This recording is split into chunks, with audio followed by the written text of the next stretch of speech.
Hello friends, welcome back to my channel. So y'all know I've been doing a ton of coloring pages lately and I wanted to draw something for myself. So I sat down and I just went to sketching, and it's funny how sometimes you're drawing and you're subconsciously got like an idea, but you don't intentionally mean to draw it. It's so hard to explain. It's like I sat down without having any idea of what I was going to do, but as I got done with my sketch, I realized that I drew my daughter. I didn't mean to draw my daughter. I didn't do it on purpose. It was just, I don't know, it just kind of formulated, and then I got to thinking, why does this look so much like Emma, But maybe I was just subconsciously thinking about her, She's, golly, even the more I think about it, she's getting so big, and she's starting high school this year. She's going to be a freshman.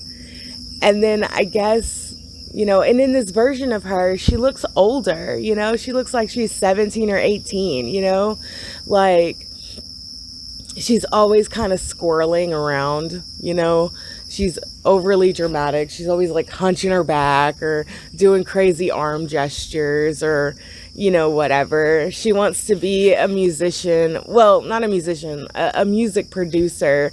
She is obsessed with music, so I drew headphones in her hands because she's always wearing those. I had to throw a little nod to Zelda in there. I love Zelda. She loves Zelda. She's been playing Breath of the Wild, Tears of the Kingdom, and Age of Calamity all simultaneously, like switching those three games out back to back to back, all week.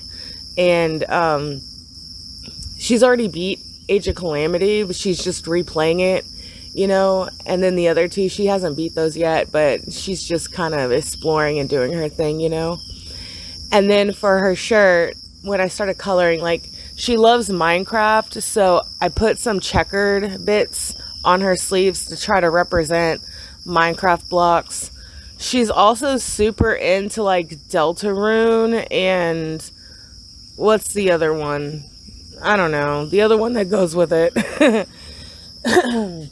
She's obsessed with those games, and they have a lot of like very strong patterning as well in those games and bright colors.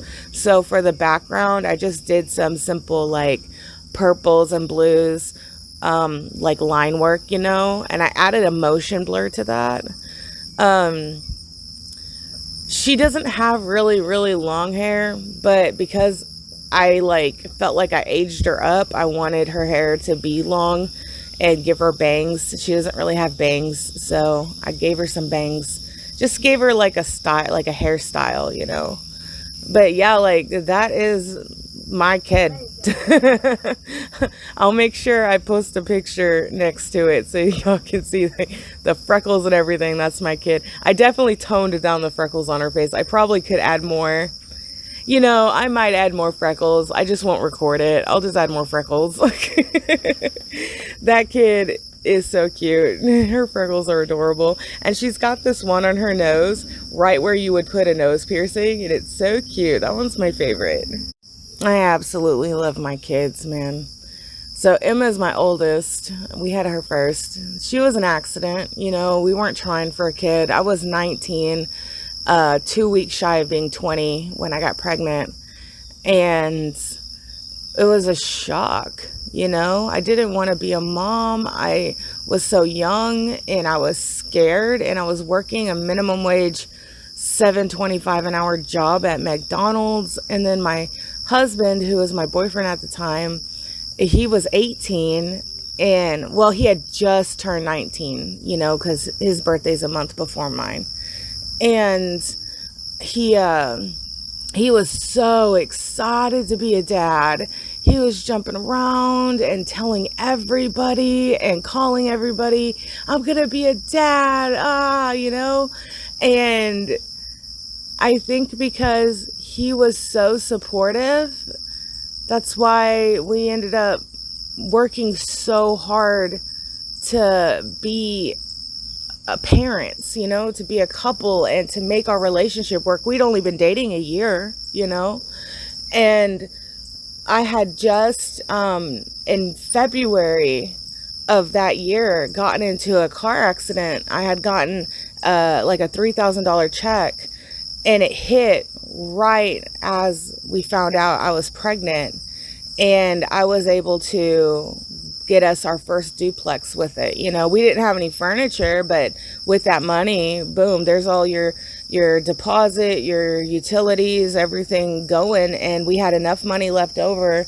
to buy a bed, and that was it. We had a bed. we had to do everything from scratch. Thanks to a lot of love and donations from family and friends, we were able to build up a nursery, you know, and everything was hand-me-down, but that was okay.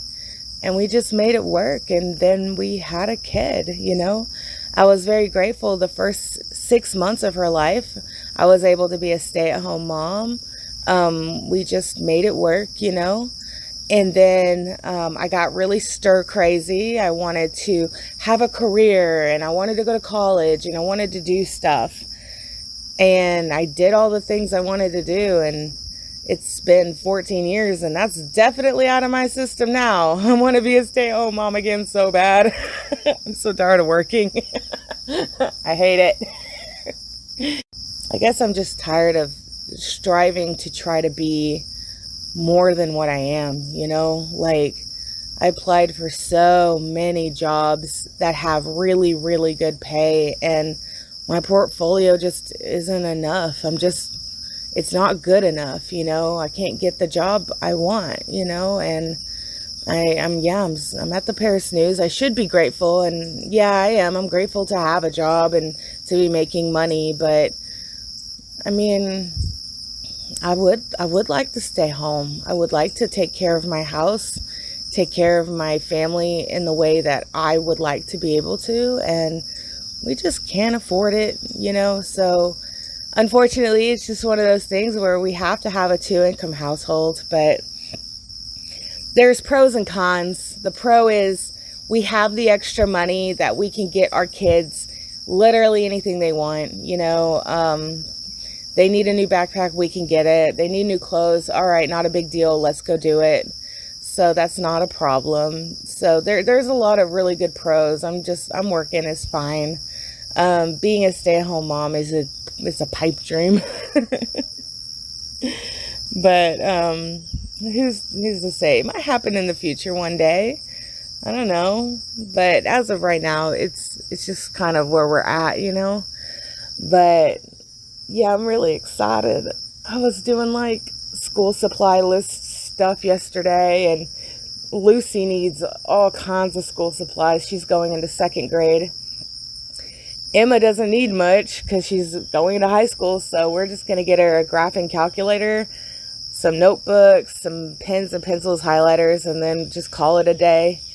I'm taking her today to her school's, they're having like a pep rally / tour of the high school. And then on Thursday, she gets to meet her teachers, so that's really exciting. And then I'll ask the teachers if she needs anything extra for their classes. She's going into advanced English, and over the summer she had to do a project where she read the book The Giver, and she had to do like 20 journal entries. Like they were kind of charted. Like on the left side she had to do quotes from the book, and on the right side she had to write in her words how she interpreted those quotes or what they meant to her or something like that. And then she also had to read a little article about like social, oh my gosh, what was it? It was like social groups and personality traits and things like that. And then she had to compare it to The Giver, and yeah. But getting her to read that book in the beginning was a struggle. she's kind of weeby, you know. She'll read like mangas and graphic novels and stuff, and she really likes those Five Nights at Freddy's books. She's read the Harry Potter books. So reading something like this that was a lot more mature, she was like not into it. So I had to sit down with her and I had to read that first chapter with her and just kind of explain what was going on, because she was so confused. She has like zero comprehension skills, you know, incredibly book smart, straight A student. On paper, the kid rocks it, but she has no common sense and she has no, she's kind of socially awkward, and she has no concept of, you know, comprehending things. And so she's constantly confused, it sounds like. And so we're constantly trying to help her understand why someone said what they said or why they did what they did, you know. And it's not stupid, it's just that you don't get it, you know. But if you look at it from this point of view, it makes sense. And so we're always trying to help her with that. Bless her heart. Oh my gosh. But she's got a huge group of friends. She's got a lot of friends. I'm really happy for her. I was really socially awkward when I was a kid, and I wasn't as book smart as she was. Like I am not, I can't do math. I can barely do English. Like, I'm good at like art. That's it. I'm good at art and cleaning. And there's nothing else. So, and I didn't have any friends until I hit high school, and we moved around a lot. Like, we were military, so we were constantly moving in every school and city and state we went to. Like, I just had a hard time making friends. I got made fun of a lot. I got bullied a lot. And when I hit high school, we moved to Texas, and I made my first friends when I was 15, and I've been friends with them ever since. And making friends is so important. It's so important to have someone who cares about you, who accepts you for who you are. And I'm really happy that Emma's found that so early in life, and she's had that same group of friends since kindergarten, and more and more has been added to her group as they've aged, and they're all very welcoming and caring, and they're all goofy. I've met 2 or 3 of them, and 2 of them they've had sleepovers at our house and stuff, and they all get along really well, and it's really sweet, you know. It's wild watching your kid grow up, you know. It's that feeling of like, I can't believe this is happening so quickly, but at the same time, it's like, I don't know, you're excited. Like, you don't want it to end, but you're happy for him that it's coming to an end, you know. In just 4 years, she'll be 18, she'll be an adult, and she'll be wanting to go to college, and we'll be setting her up with, you know, all that. And when she turns 16, we'll be teaching her how to drive and get her license. And I mean, it's all right around the corner, you know, these next new steps. She'll be maturing and growing and looking for a job eventually, and it's all really fun. It's really fun.